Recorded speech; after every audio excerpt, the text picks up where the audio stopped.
Hello everyone, welcome to Wikipedia powered by Abhimanyu IAS.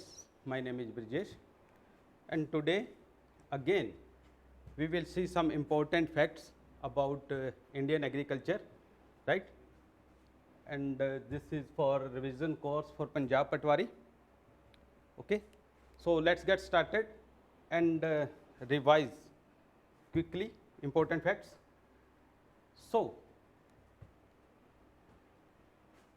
Farm system in India, देखिए agriculture जो sector है that is like an industry, right, जिसमें कुछ inputs हैं, फिर कुछ ऑपरेशंस हैं, फिर एंड प्रोडक्ट है जिसको हम आउटपुट कह सकते हैं. So in the farming system, so what are inputs? Inputs क्या क्या है? Number one, for example seeds, fertilisers, machineries and labor. So these are inputs for agriculture industry. Operations, क्या क्या काम होता है इस इंडस्ट्री में? Mainly number one, ploughing, sowing, irrigation, weeding and harvesting. Okay, then output, what is the product, end product we get from this industry? Number output is crops, wool, dairy and poultry products. Okay, now see, for this exam, particularly Punjab Patwari, we know many questions are asked from cropping pattern and cropping season, right? So classify, depending on this, we classify crops in two systems, right? Depending on the season, we classify crops as number one, Rabi crops. सो रब्बी से आपने याद रखना है, रब्बी means यानी कि no rain and winter season, no rain winter season. Okay, so these are the crops known as winter crops, the crops grown during the winter session. Simple point है, आपने इनको नोट डाउन करते जाना है. और देखिए अब तक आपका एग्रीकल्चर का या पंजाब पटवारी का जितना भी सिलेबस है वो ऑलमोस्ट आपने कवर कर लिया होगा, but this is what we are doing, we are quickly revising our facts.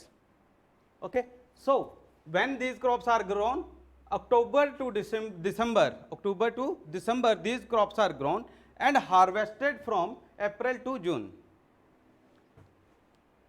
देखिए मेन क्रॉप क्या है रब्बी सीजन की? जब रब्बी आ गया, देखिए आपको हम इसको याद करने का तरीका क्या है? मेनली हम पंजाब में दो क्रॉप्स हैं बहुत ज़्यादा उगाते हैं. नंबर वन है राइस, नंबर टू है वीट.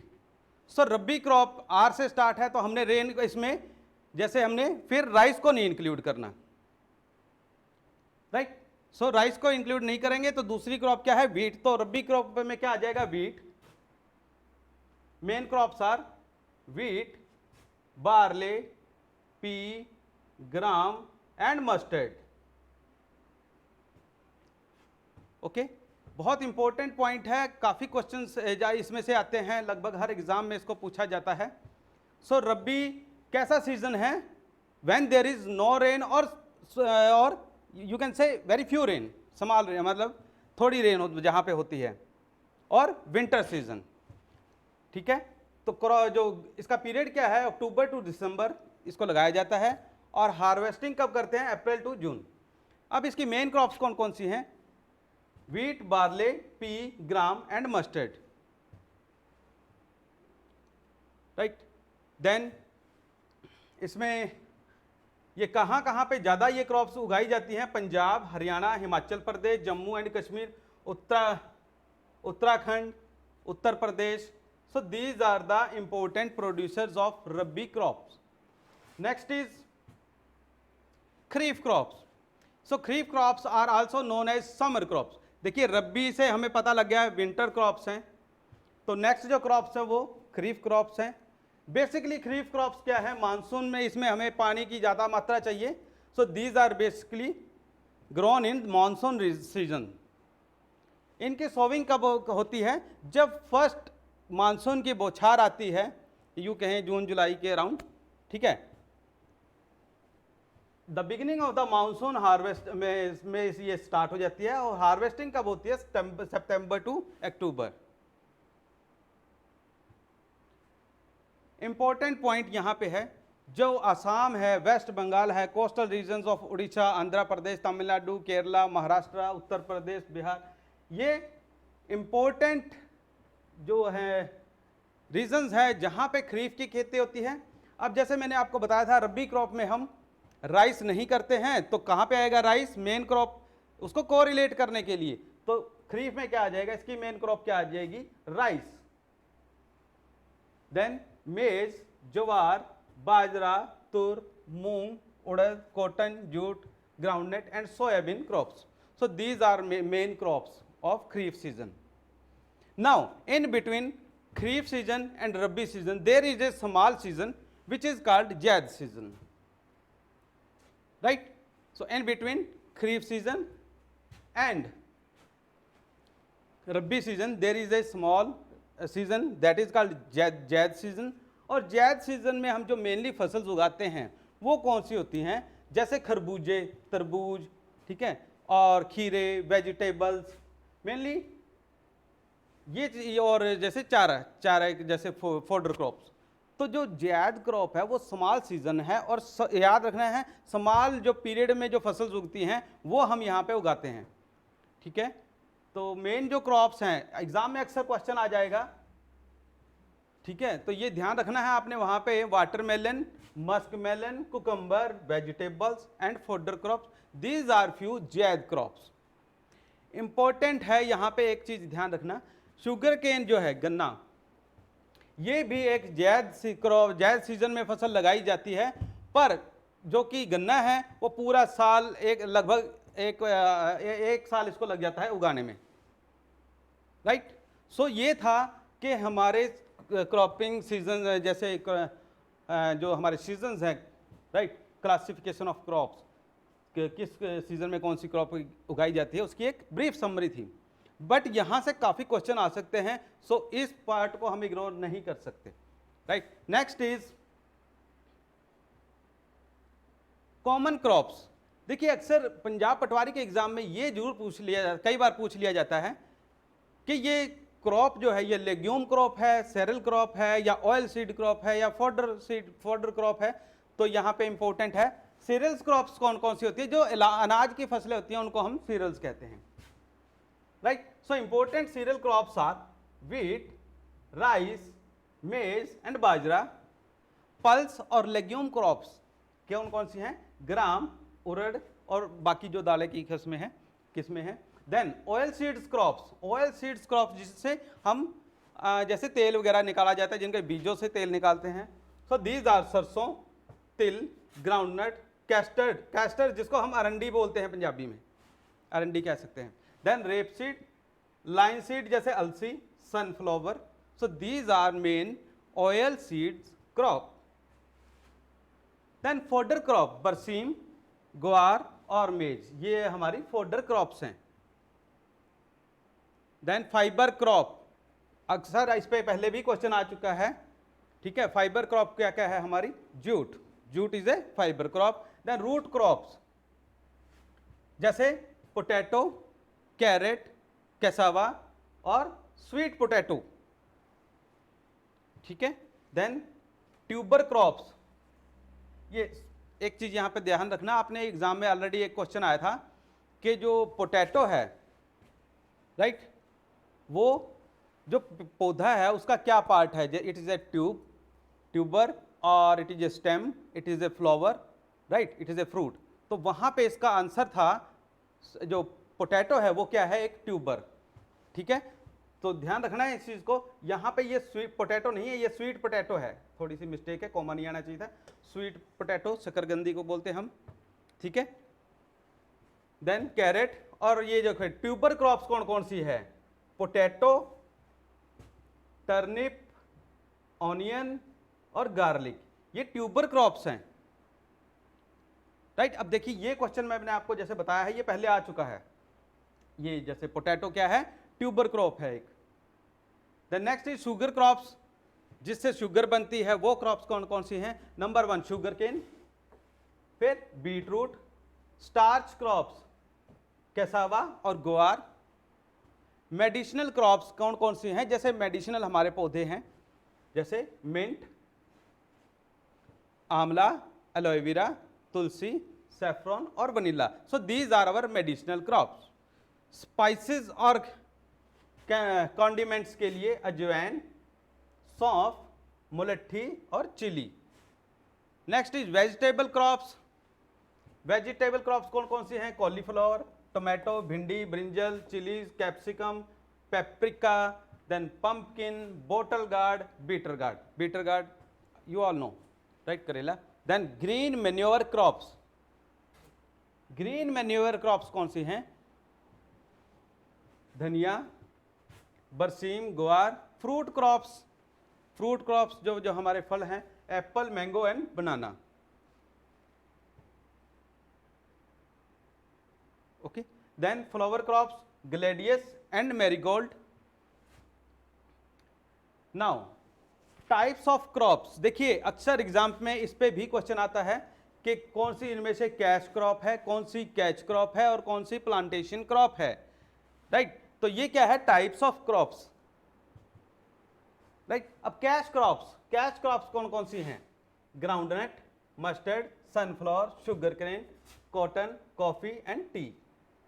देखिए कैश क्रॉप है वो प्लांटेशन क्रॉप में भी आ सकती है, जैसे अब हमारे यहाँ पे पंजाब में व्हीट और जो राइस है, और ये आजकल कैश क्रॉप की तरह से हैं। Okay, then plantation crop, plantation crops coconut, palm, cashew, tea, coffee and rubber.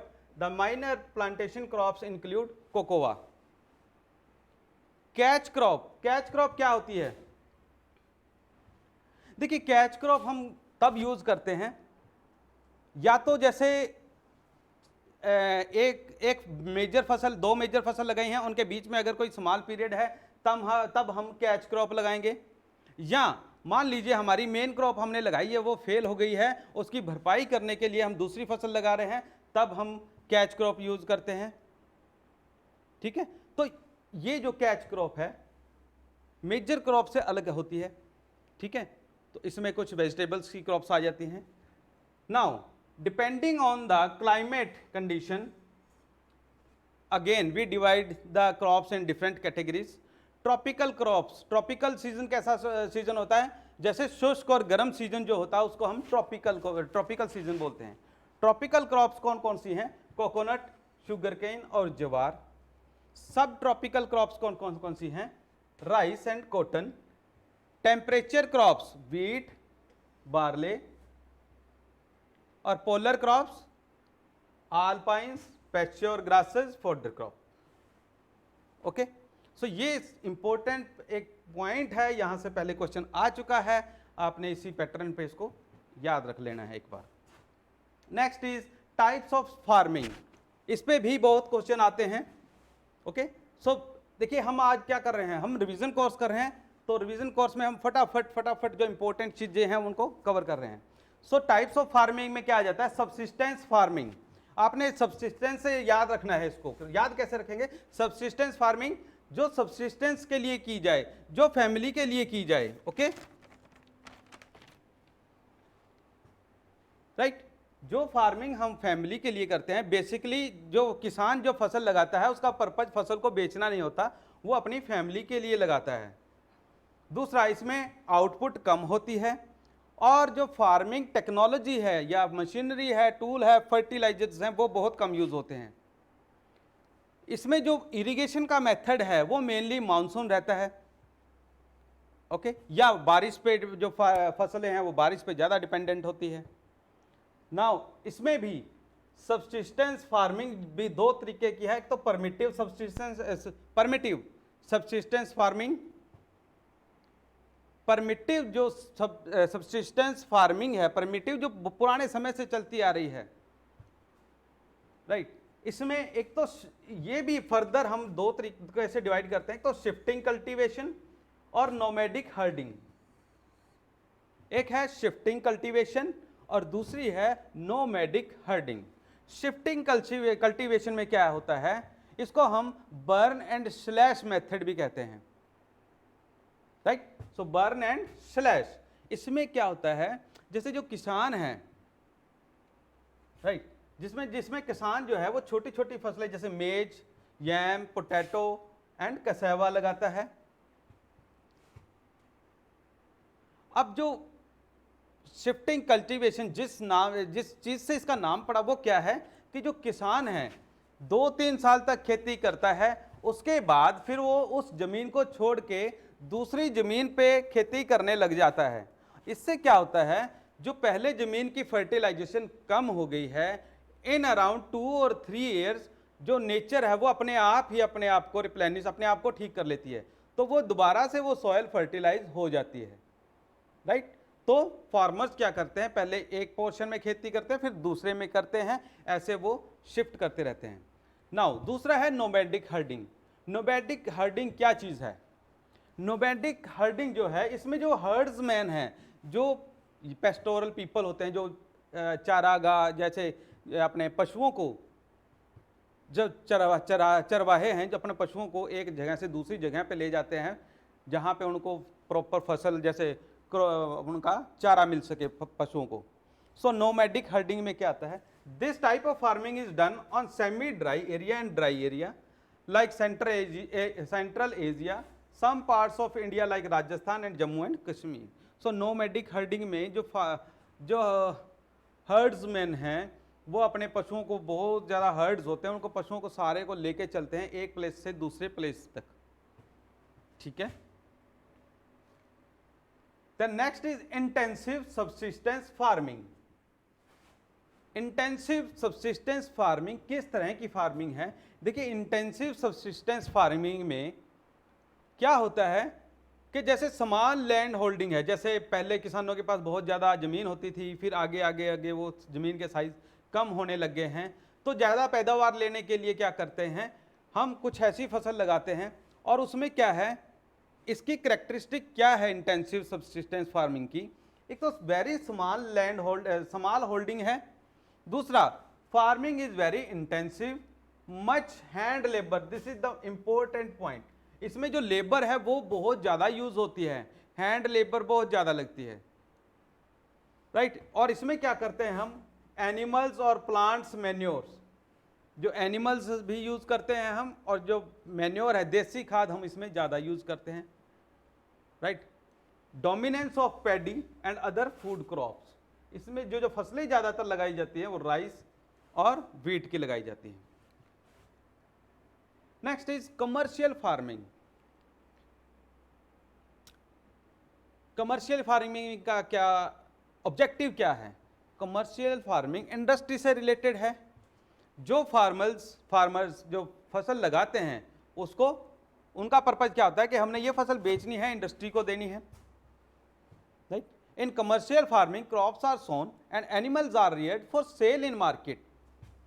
Commercial से ही आपको आइडिया हो जाएगा, एग्जाम में अगर ऐसा कोई क्वेश्चन आता है then it is very easy to attempt it, okay. The area cultivated and the amount of capital used is large. Here the amount of area cultivated that is large, और इसमें पैसे भी ज़्यादा लगते हैं, फर्टिलाइजर्स भी यूज होते हैं, दूसरी जो साइंटिफिक नॉलेज है, टेक्निक है, वो भी यूज होती है, right. Most of the work is done by machines. Commercial farming includes, commercial farming में क्या आ जाता है, एक तो ग्रेन फार्मिंग आ जाता है, commercial grain farming. Crops are grown for commercial purpose, wheat and maize are common commercial grown crops.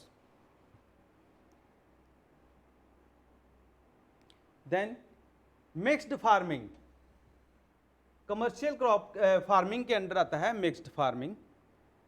इसमें क्या है, जो farmers हैं they don't only grow crops but at the same time they also rear animals. It's a combination of growing crops and rearing animals, okay। तो इसमें क्या, it is a situation in which both raising crops and rearing animals are carried on simultaneously. Here farmer engaged in mixed farming are economically better off than others. So जो farmers हैं जो mixed farming करते हैं, they are better placed economically than other farmers, right. Then next is plantation. Plantation जो है that is also a form of commercial farming. इसमें पूरा का पूरा जो एक क्षेत्र है उसमें हम एक फसल लगाते हैं। ओके जैसे फॉर एग्जांपल टी है, कॉफी है, रबड़ है, बनाना है, स्पाइसेस है, all these examples are of plantation crop. Right इसमें क्या करते हैं हम प्लांटेशन में, हम कैश क्रॉप मेनली लगाते हैं। ठीक है, mainly we grow a single cash crop purely meant for sale. So this is but types of farming. Okay तो एक क्वेश्चन इसमें से अक्सर आता है एग्जाम में, आपने फीचर्स इसके याद रखने हैं। ठीक है, then next is major agriculture facts. Now we will discuss some major agriculture facts.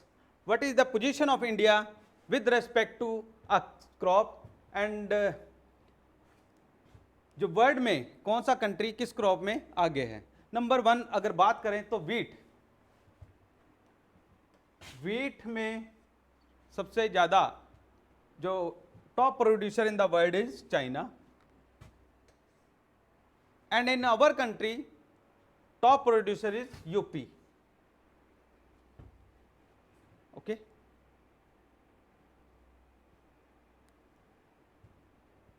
Rice,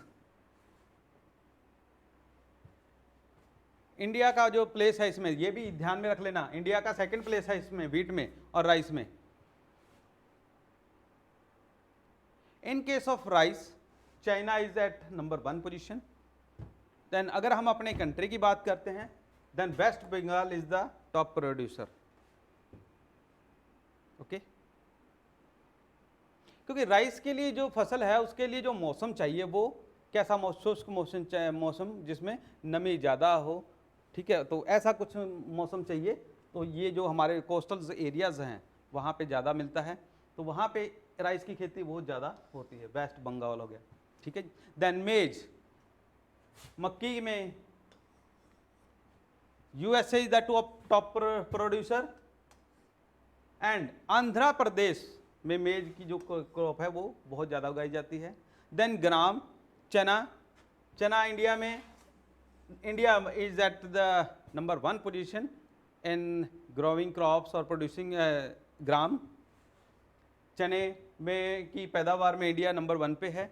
और राजस्थान जो स्टेट है that is the leading state in the gram production. Then pulses में भी इंडिया नंबर 1 पोजीशन पे है। देखिए we are the largest producer of pulses and at the same time we are the largest consumer of pulses. Okay, so we are the largest producer as well as we are the largest consumer also of pulses, right? तो India is at number 1 position. और जो इसकी जो production है सबसे ज्यादा कहाँ पे होती है, मध्य प्रदेश में, right? Then tobacco number 1 producer is China, and in our country Maharashtra state जो है that is at number 1 position. Sugar cane में India is the largest producer, और हमारे अपने कंट्री में UP is the top producer, UP state Uttar Pradesh. Silk में China is at number 1 position, और हमारे यहाँ पे कर्नाटका में चाइना में सिल्क की पैदावार होती है। Next is groundnut.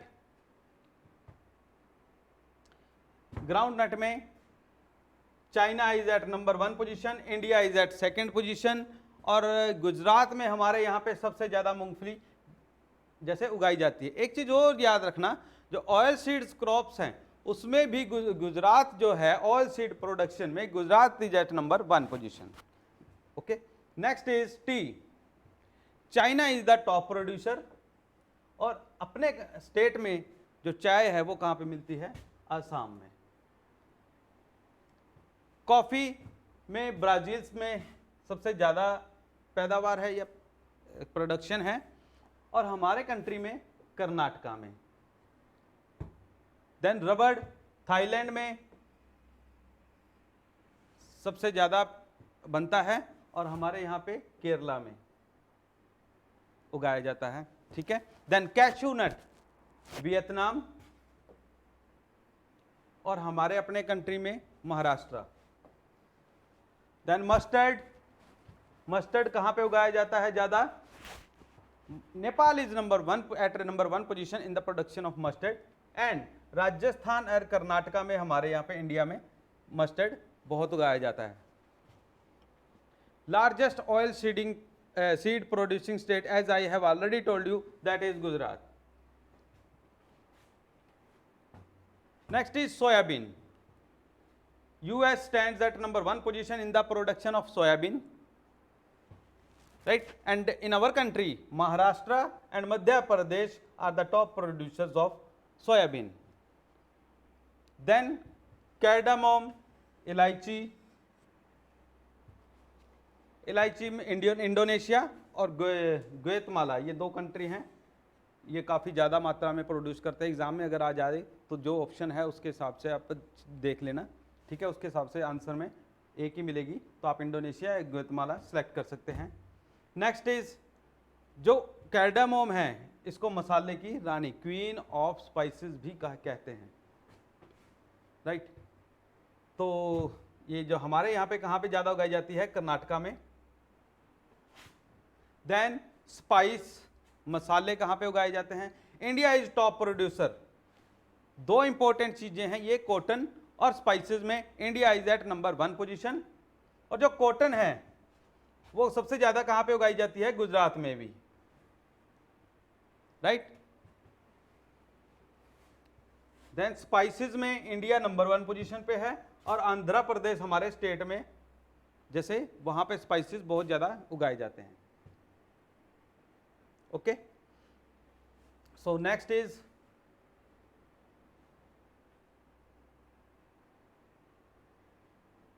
कुछ और इंपॉर्टेंट फैक्ट्स हैं related to crop production. Number 1 briefly discuss करते हैं। देखिए, India rank first in the production of gram, pulses, sugar cane,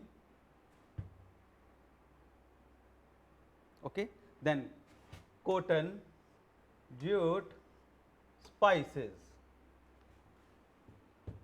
okay, note down कर लो इसको, बार बार एक बार फटाफट आपने इसको जैसे याद कर लेना है, कई बार एग्जाम पे इसमें क्वेश्चंस आते हैं। Okay, note number 1 in producing of mango and banana, we are number 1 in producing mango and banana. अक्सर एग्जाम में क्वेश्चन आता है कि गोल्डन फाइबर किस क्रॉप को बोला जाता है? Then your answer should be jute. Jute को हम गोल्डन फाइबर भी कहते हैं।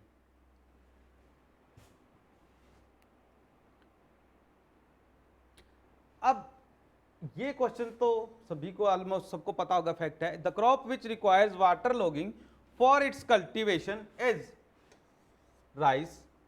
The crop best suited in areas where rainfall falls only for 2 months। जहां पे जो रेन है वो सिर्फ 2 महीने के लिए या कहीं बहुत कम रेन होती है, तो ऐसी कौन सी क्रॉप्स वहां पे उगाई जाती हैं? Then answer is pulses.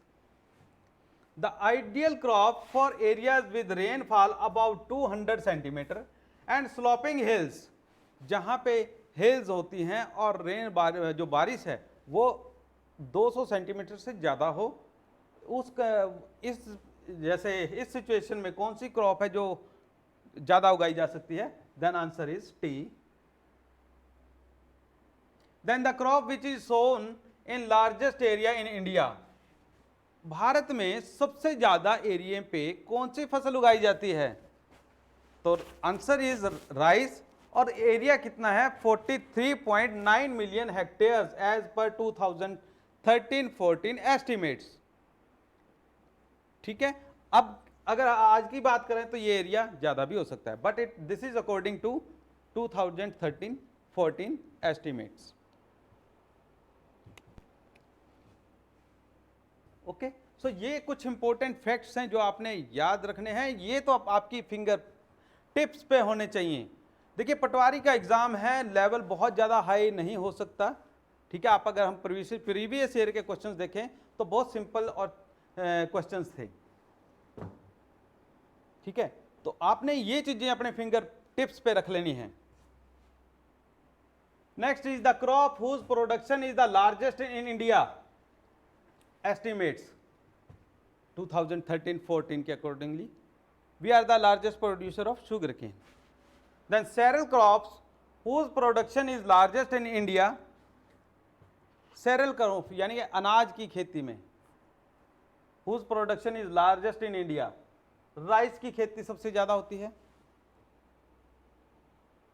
Right. और क्वांटिटी की बात करें तो अराउंड 106.3 मिलियन टन्स पर एज पर 2013-14 estimates.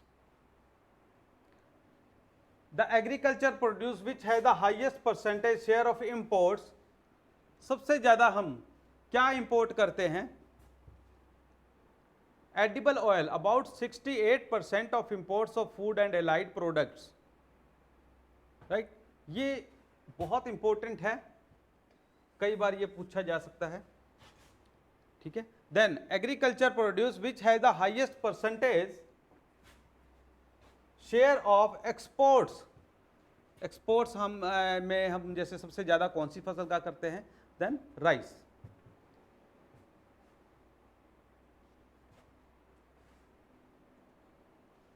नेक्स्ट देखिए हॉर्टिकल्चर क्रॉप्स में क्या आ जाता है, जैसे फल और सब्जियां की जो फसलें हैं, बागवानी का जो काम है जैसे हॉर्टिकल्चर, उसमें फल और सब्जियां की फसलें आती हैं।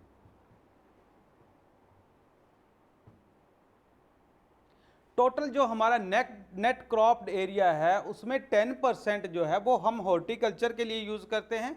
और एक चीज और है, देखिए क्योंकि अभी हमने काफी प्रयास किए जा रहे हैं कि खेती को इंप्रूव किया जाए, and for that what is being done कि ज्यादा ध्यान दे रहे हैं डाइवर्सिफिकेशन पे। डाइवर्सिफिकेशन, जो हमारी ट्रेडिशनल क्रॉप्स हम यूज करने लग गए हैं जैसे वीट और राइस का, तो उसकी जगह पे हम जो ज़्यादा फोकस क्या है कि हम अलग फसलें उगाएं, डाइवर्सिफिकेशन लगाएं। उसमें हम फसलों जैसे फलों की सब्जियां हैं, फूल हैं, या और जैसे फ्रूट्स हैं, ठीक है। तो इन सब्जियों की तरफ ध्यान देना है। तो हॉर्टिकल्चर क्रॉप में हम जितना भी हमारा टोटल क्रॉप्ड एरिया है उसका लगभग 10% जो एरिया है दैट इज अंडर हॉर्टिकल्चर। सो ये एक फिगर है जो आपने याद रखनी है। और टोटल जो यहां से प्रोडक्शन आता है that is approximately 160.75 million turns. Total production of fruits is 49.36 million turns and vegetables are at 93 million tons, right? क्योंकि कुछ इस बार देखिए थोड़ा बहुत पार्ट जो एग्रीकल्चर में है वो उन्होंने जो उसमें रेवेन्यू डिपार्टमेंट ने कुछ इकोनॉमी का पार्ट इंक्लूड कर दिया है सिलेबस में। सो उस पर्सपेक्टिव से बहुत इंपॉर्टेंट है कि हम कुछ इकोनॉमिकल डाटा अपने साथ में अपना याद कर लें, राइट। जैसे एग्रीकल्चर की हमारी टोटल जीडीपी है उसमें कंट्रीब्यूशन कितना है, तो that was 17%, right, around 2015-16, but आजकल अगर बात करें तो that is around 19% to 20%, right. जो लेटेस्ट सर्वे है उसके अकॉर्डिंगली, तो दैट इज एग्रीकल्चर का जो जीडीपी शेयर है दैट इज अराउंड 19 to 20%। ये आपने याद रखना है अगर एग्जाम में क्वेश्चन आ जाए। सो एग्जाम में देखिए अक्सर क्या होता है, ऑप्शन दी जाती हैं, ये जो फिगर्स हैं ये वेरी कर सकती हैं थोड़ी बहुत, बट जब आपको एक आइडिया है कि रफली इतना एस्टिमेट है तो accordingly you can select the better option. Okay, now next is animal husbandry. Output constitutes about 32% of countries agriculture output. जो पूरी ओवरऑल एग्रीकल्चर की जो आउटपुट है उसका 32% किसका कंट्रीब्यूशन है? एनिमल हस्बेंड्री का, right. The contribution of this sector to total GDP during 2006 and 7 was 5.26%। ये 2006-7 की बात है, ठीक है। बट अगर आजकल की बात करें तो that it can very in थोड़ी बहुत ये वेरी कर सकती है। Next is India is the highest producer of milk and second highest producer of fruits and vegetables. We have already discussed so many times now, अब तो ये अच्छे से याद हो गया होगा। Then India accounts for 57% of the world's buffalo population. बहुत important है, we are at number 1 position at rearing buffaloes. सबसे ज़्यादा जो भैंसें हैं वो हमारे कंट्री में मिलती हैं। India accounts for 57% और द वर्ल्ड्स बुफेलो पॉपुलेशन, और सबसे ज़्यादा पॉपुलर जो ब्रीड है बुफेलो की हमारे कंट्री में वो है Murrah, right. Next is India holds 6th place with 7% of world's market share in medicinal and aromatic plants. जो मेडिसिनल प्लांट्स हैं और जो खुशबू के लिए के हम प्लांट्स वगैरह यूज करते हैं उसमें जो इंडिया का जो शेयर है that is around 7% and we are at the 6th position और place. Next is few more facts जो हमने याद रखने हैं। Which country is world leader in coffee?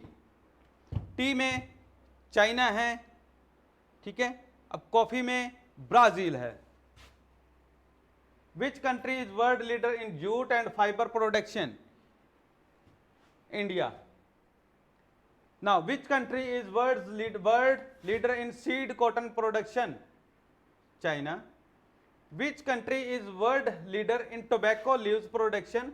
China and second is India tobacco में। Which country is world leader in rubber production? Then it is Malaysia. Then India's rank in world in wheat production second. Wheat और rice में हम second पे हैं। India ranks in world in total cereal production third. Then India rank in world in groundnut production second. India's rank in world in rapeseed production third. तो ये कुछ important facts हैं, right. Important crops and cropping pattern. Now a bit of important fertilisers. So fertilisers पे भी एक question important बनता है, okay. सो देखिए डिटेल में हमने लेक्चर में बात कर चुके हैं, एक बार फिर से जो फैक्ट्स हैं उनको फटाफट रिवाइज कर लेते हैं। देखिए एसएसपी ये कौन सी फर्टिलाइजर है? एसएसपी का जो फुल फॉर्म है that is single super phosphate, okay.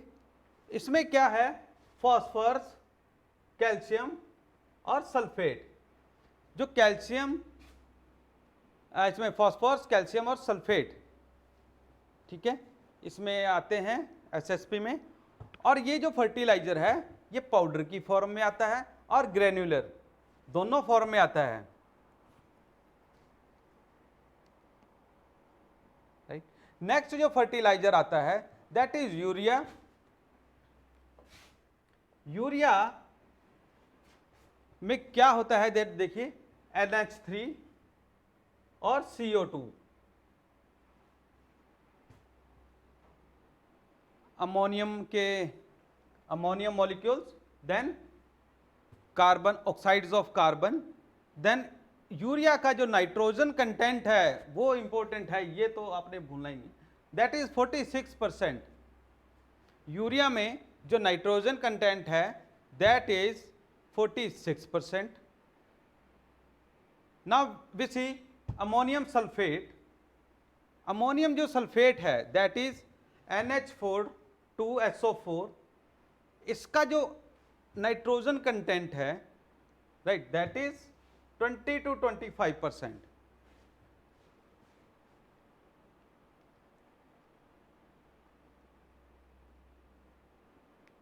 Okay.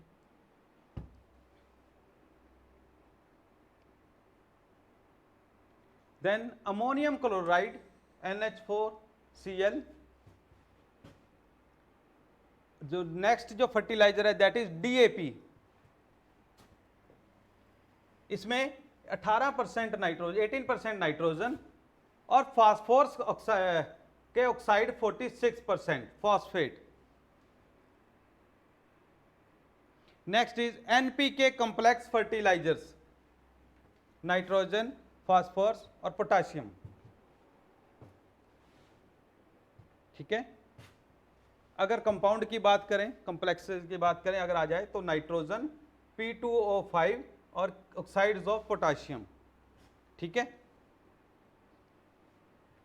तो ये कुछ इंपॉर्टेंट फैक्ट्स थे about cropping pattern, farming practices and important crops, and then finally few facts or few important points about fertilizers. Okay, so ये आपके finger tips पे होने चाहिए. और अगर आपको इनमें से लगता है कि यार ये टॉपिक मान लीजिए यूरिया फर्टिलाइजर का टॉपिक है, ठीक है, अगर आपने तैयारी नहीं की है, आपने नहीं पढ़ा है, तो इसको हम अच्छे से पढ़ लें. क्विक रिवीजन फैक्ट में क्या करते हैं हम एनालाइज करते हैं कि हमारी कितना, हमें कौन सा टॉपिक जो है जो जिसकी हमारी कमांड अच्छी नहीं है हम अभी भी पढ़ सकते हैं. 2 मई को एग्जाम लगभग तय है. Okay, so that is all for today. Thank you very much.